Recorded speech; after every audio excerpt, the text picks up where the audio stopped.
नमस्ते। आज के इस खास विश्लेषण में आपका स्वागत है। 20 मई 2026 एक ऐसा दिन जब दुनिया भर से इतनी सारी बड़ी और अहम खबरें एक साथ आईं कि किसी का भी सिर चकरा जाए। आज हम यही समझने की कोशिश करेंगे कि कैसे दुनिया के अलग-अलग हिस्सों में घट रही ये घटनाएं आपस में जुड़ी हुई हैं। एक तरफ जहां युद्ध की भयानक धमकियां मिल रही हैं, वहीं दूसरी तरफ देशों के भीतर भी भारी उथल-पुथल मची हुई है। तो क्या सच में दुनिया किसी बहुत बड़े संकट की तरफ तेजी से बढ़ रही है? आज हम जिन कूटनीतिक टकरावों, युद्ध की आहटों और बड़े फैसलों की बात करने वाले हैं, उन्हें देखकर तो कुछ ऐसा ही लगता है। इन सब घटनाओं को एक साथ रखकर समझना अब पहले से कहीं ज्यादा जरूरी हो गया है, क्योंकि दुनिया के एक कोने में लिया गया फैसला दूसरे कोने को सीधे तौर पर हिला रहा है। आज हम इस पूरे ग्लोबल कन्फ्यूजन को डिकोड करेंगे। हम शुरुआत करेंगे दुनिया में बढ़ते तनाव से, फिर बात करेंगे मिडिल ईस्ट और क्रूड ऑयल के खेल की। इसके बाद हम नए प्रतिबंधों और अमेरिका में मची घरेलू और टेक हलचल पर नजर डालेंगे, और अंत में ये भी समझेंगे कि आखिर आगे क्या होने वाला है। चलिए, सबसे पहले शुरुआत करते हैं दुनिया में बढ़ते तनाव से, खासकर अमेरिका, इजराइल और ईरान के बीच। देखिए, मिडिल ईस्ट इस वक्त एक ऐसे ज्वालामुखी की तरह बन चुका है जो कभी भी फट सकता है। याद है ना, 28 फरवरी को जब अमेरिका ने ईरान पर हमला किया था, तब लगा था कि अमेरिका का पलड़ा भारी है। लेकिन अप्रैल के मध्य में जैसे ही युद्ध विराम यानी सीज़फायर खत्म हुआ, हालात बिल्कुल बेकाबू हो गए। अब ताज़ा स्थिति ये है कि ट्रंप प्रशासन ने एकदम साफ कर दिया है कि अगर ईरान कोई डील नहीं करता, तो अमेरिका और इजराइल मिलकर किसी भी पल एक बहुत बड़ा जॉइंट अटैक करने के लिए पूरी तरह तैयार हैं। और यकीन मानिए, ये सिर्फ कोई कूटनीतिक चेतावनी नहीं है, बल्कि ग्राउंड पर असली मिलिट्री तैयारी चल रही है। अब एक तरफ तो बाहर युद्ध के बादल मंडरा रहे हैं और दूसरी तरफ जरा इस नंबर पर गौर कीजिए, 250। अमेरिकी विदेश विभाग ने अचानक अपने 250 सीनियर अधिकारियों को नौकरी से निकाल दिया है।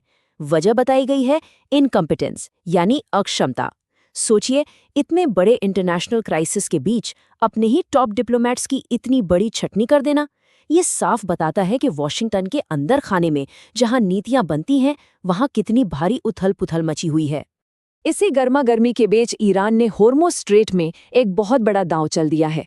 पहले वहां से व्यापारिक जहाज बिना किसी रोक-टोक के स्वतंत्र रूप से गुजरते थे, लेकिन अब ईरान ने एक नया परमिट सिस्टम लगा दिया है। मतलब अब वहां से निकलने के लिए एक नई अथॉरिटी से परमिशन लेनी होगी और अनिवार्य रूप से फीस भी चुकानी होगी। ग्लोबल ट्रेड के लिए ये रास्ता कितना क्रूशियल है, यह हम सब जानते हैं, और यही वजह है कि अमेरिका और यूरोप ने इसे पूरी तरह इल्लीगल घोषित कर दिया है, जिससे दोनों तरफ से टकराव और भी ज्यादा बढ़ गया है। अब आते हैं अपने दूसरे अहम मुद्दे पर, मिडिल ईस्ट और ऊर्जा। मिडिल ईस्ट में जो कुछ भी हो रहा है, उसकी वजह से ग्लोबल एनर्जी सप्लाई चेन पूरी तरह डिस्टर्ब हो गई है। इसे बैलेंस करने के लिए अमेरिका को एक बहुत ही दिलचस्प, बल्कि यूं कहें कि एक मजबूरन कदम उठाना पड़ा है। उन्होंने रूसी तेल की खरीद पर दी गई छूट को और बढ़ा दिया है। जी हाँ, इतने सख्त प्रतिबंधों के बावजूद। क्यों? सिर्फ इसलिए ताकि दुनिया भर के एनर्जी मार्केट्स को पूरी तरह क्रैश होने से बचाया जा सके।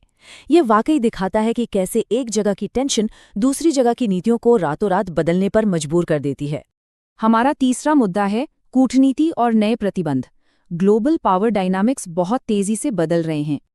अब जरा अपना रुख दक्षिण एशिया की तरफ करते हैं। भारत में मौजूद शेख हसीना ने एक बेहद कड़ा और चुनौतीपूर्ण बयान दिया है। उन्होंने सीधे तौर पर कहा है, अवामी लीग को खत्म नहीं किया जा सकता। इतना ही नहीं, उन्होंने बहुत जल्द बांग्लादेश वापस लौटने की बात कही है और मौजूदा सरकार पर देश की इकोनॉमी को बर्बाद करने का बड़ा इल्जाम भी लगाया है। उनका ये बयान साफ इशारा कर रहा है कि आने वाले दिनों में इस पूरे रीजन में कोई बड़ा राजनीतिक भूचाल आ सकता है।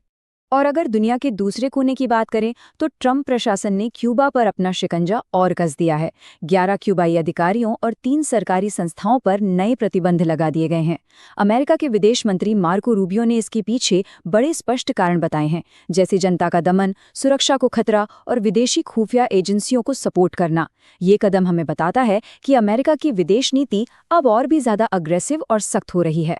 चलिए, अब बात करते हैं अमेरिका के घरेलू और टेक जगत की हलचल की। इन सब इंटरनेशनल खबरों के बीच अमेरिका के घरेलू मोर्चे से एक बेहद दुखद खबर भी सामने आई है। कैलिफोर्निया के सैन डिएगो में एक मस्जिद के पास हुए हमले में 3 लोगों की जान चली गई। पुलिस रिपोर्ट के मुताबिक इसे 17 और 19 साल के 2 किशोरों ने अंजाम दिया, जिन्होंने बाद में खुदकुशी कर ली। ये वाकई एक दिल दहला देने वाली घटना है। राष्ट्रपति ट्रंप ने इस पर गहरा शोक जताया है और फिलहाल FBI इस पूरे मामले की बहुत बारीकी से जांच कर रही है। खैर, अब चलते हैं सीधे सिलिकॉन वैली, जहां एक अलग ही लेवल की कानूनी लड़ाई चल रही थी। एक तरफ एलॉन मस्क, जिनका बड़ा आरोप था कि ओपन AI अपने मूल मकसद से भटककर सिर्फ पैसा और मुनाफा कमाने में लग गई है। वहीं दूसरी तरफ ओपन AI का साफ कहना था कि मस्क ये सब सिर्फ अपनी कंपनी X को फायदा पहुंचाने के लिए कर रहे हैं। लेकिन पता है, इसमें सबसे दिलचस्प बात क्या हुई? अदालत ने मस्क को एक बड़ा झटका देते हुए ये मुकदमा ही खारिज कर दिया, और वो भी सिर्फ इसलिए क्योंकि मस्क ने शिकायत दर्ज कराने की लीगल डेडलाइन मिस कर दी थी। है ना हैरानी की बात? तो अब सवाल आता है कि इन सब के बाद आखिर आगे क्या होने वाला है। सब कुछ देखने और समझने के बाद सबसे बड़ा सवाल जो उभर कर आता है वो ये कि क्या ये सब सिर्फ अलग अलग छिटपुट घटनाएं हैं, या फिर ये एक बदलते हुए ग्लोबल ऑर्डर के गिरते हुए डोमिनोज हैं। चाहे वो मिडल ईस्ट का बढ़ता युद्ध का तनाव हो, एनर्जी मार्केट का क्राइसिस हो, या फिर घर के अंदर के उथल पुथल, ये सब मिलकर एक बेहद अनिश्चित भविष्य की तरफ इशारा कर रहे हैं। आज के इस विश्लेषण में हमारे साथ जुड़ने के लिए आपका बहुत बहुत शुक्रिया। दुनिया के इस तेजी से बदलते नक्शे को समझने के लिए हम आगे भी ऐसे ही इन कड़ियों को जोड़ते रहेंगे।